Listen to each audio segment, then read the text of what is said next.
Hello everyone, welcome back to our new blog. Guys, এখন ভাইজাগ যাওয়ার জন্য সবাই প্রস্তুত হয়ে গেছে। এখন বেরোবে সবাই, তো চলো। ছিল হোলি, তো সকালবেলায় ঘুম থেকে উঠে আমরা খেয়ে দিয়ে 11টার মধ্যে বেরিয়ে পড়েছি। আর এখন আমরা যাচ্ছি ব্যান্ডেল স্টেশন। তো এখানে আমরা এই কজনই ছিলাম, আরও অনেকে সব ওয়েট করছিল আমাদের জন্য। এবার আমরা চলে যাচ্ছি ব্যান্ডেল স্টেশন। তো আমাদের 12টা 15তে ব্যান্ডেল টু হাওড়া ট্রেন ছিল। এবার ব্যান্ডেল থেকে আমরা চলে গেলাম হাওড়া স্টেশনে। তো এই ঘুরতে যাওয়াটা আমাদের প্রায় 7-8 মাস ধরে প্ল্যানিং হয়েছিল। তো আমি যাচ্ছি, এটা একটা আলাদাই ভালো লাগছে।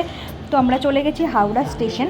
এরপর ওখান থেকে আমাদের করমণ্ডল এক্সপ্রেস ছিল। ট্রেন তো আসার কথা ছিল 3:10-এ, কিন্তু অনেক লেট করে এসছে, প্রায় 3:30-র সময় এসছে ট্রেন। তো আমরা তো এখানে ওয়েট করতে করতে হাঁপিয়ে গেছি। তো এবার ফাইনালি ট্রেন এসছে, আর আমি তো ভাবছি ট্রেনে উঠে আমার দুপুরের ঘুমটা ঘুমোবো। তো উঠে পড়েছি, আর 3:45 নাগাদ আমাদের ট্রেন ছেড়ে দিয়েছে। আর দেখো, এইগুলো আমাদের সিট ছিল, আমরা অনেকে মিলে এসছি, প্রায় 30 জনের মতন এসছি। তো ব্যাস, ট্রেন ছেড়ে দিয়েছে, এবার বেরিয়ে পড়লাম। আলাদা একটা আনন্দ মনের মধ্যে, নতুন জায়গায় যাচ্ছি, নতুন রাজ্যে যাচ্ছি, সমুদ্র দেখতে পাবো। তো যাই হোক, এরকম উঠেই আবার খাবার দাবার খেয়ে সন্ধ্যাবেলার কিছু টিফিন দিয়ে দেওয়া হয়েছিল। তো এগুলো খেয়ে আমি সারাদিনই ওপরটায় শুয়েছিলাম, ভাবছিলাম একটু ঘুমোবো। আমার ঘুম হয়নি আগের দিন। তো যাই হোক, এত চিৎকার চেঁচামেচি দেখতে কি আর ঘুম হয়।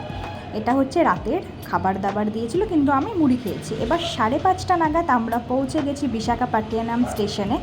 তো এখান থেকে আমরা একটু ওয়েট করব, তারপর হোটেল থেকে আমাদের গাড়ি পাঠাবে। এখানে সেই রকম একটা ঠান্ডা নেই, হালকা ঠান্ডা লাগছিল। এবার আমরা স্টেশনের বাইরে প্ল্যাটফর্মে ওয়েট করছিলাম। প্ল্যাটফর্মটা তো ভীষণ সুন্দর। আমাদের হোটেল থেকে গাড়ি আসতে অনেকটা টাইম লাগছিল, তাই আমরা এখান থেকেই ঘুরে ঘুরে একটু টাইম পাস করছিলাম। এই দেখো, এখানে সবাই এরা এসছে ঘুরতে। তো এই দেখো, আমি পাহাড় দেখে নিয়েছি, আর এখানে খুব সুন্দর একটা পার্ক মতন আছে স্টেশনের বাইরে, সেগুলো আমরা ঘুরে দেখলাম। 2 ঘন্টা ওয়েট করার পর হোটেল থেকে আমাদের গাড়ি পাঠিয়েছে। আমি তো ভাবছি হোটেলে গিয়ে আমি ঘুমোবো, কারণ আমার সারা রাত একদমই ঘুম হয়নি। তো এই দেখো, এবার চলে এসছে আমাদের গাড়ি, আমরা রওনা দিলাম হোটেলের উদ্দেশ্যে।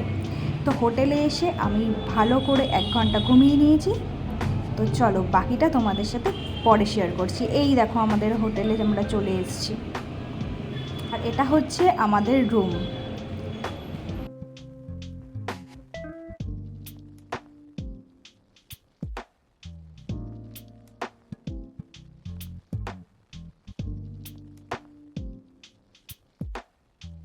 তোমরা তো ব্লগটা দেখলেই, আর বুঝেই গেছো আমরা ভাইজ্যাগ এসেছি।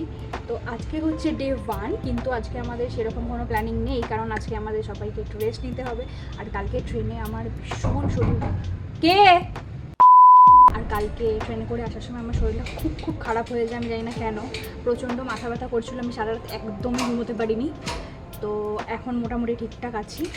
তো চলো, এই ব্লগটা এই অবধি। আবার নেক্সট কী করছি সেটা তোমরা পরের ব্লগে দেখতে পারবে। বাই। তো এখন আমি হচ্ছে চা খাচ্ছি। এটা হচ্ছে 3 নম্বর চা খাওয়া এখন।